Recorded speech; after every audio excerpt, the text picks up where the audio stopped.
name is Asaduzar. I am the student of Sartha University, Greater Noida, and I am currently pursuing my BTech in Computer Science and Engineering.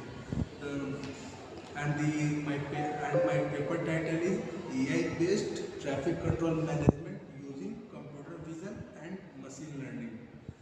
In this presentation, I will give my how I implemented methodology and the result we aim to achieve.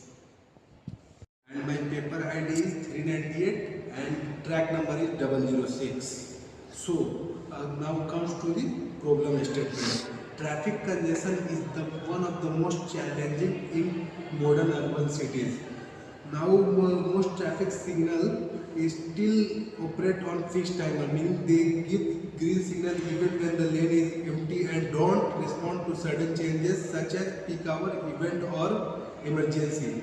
This led to long queue time, increased fuel consumption and unpredictable congestion and delayed emergency responses.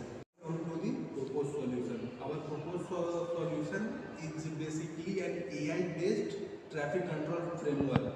It combines four modern technology. First technology is computer vision. In this we used YOLO, you only look once, object detection algorithm. It basically detects vehicle count in the queue and traffic. And machine learning, in the machine learning we used LSTM, long short-term memory. It predicts traffic flow 15 to 13 minutes ahead. And we use the reinforcement learning, DQ and deep Q network.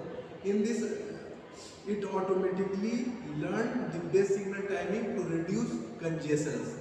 And the fourth, we use SUMO, simulation of urban mobility.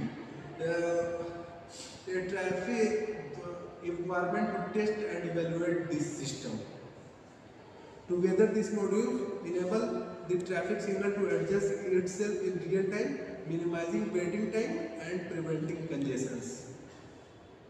Now we come to the module of methodology. In this, first we collect the real-time data from the vehicle, GPS-enabled devices and sensors. This data is fed into the computer vision module YOLO. The YOLO model identify the car, buses and the emergencies vehicle like ambulance, etc. And then the data comes to the machine learning, which algorithm name is LSTM,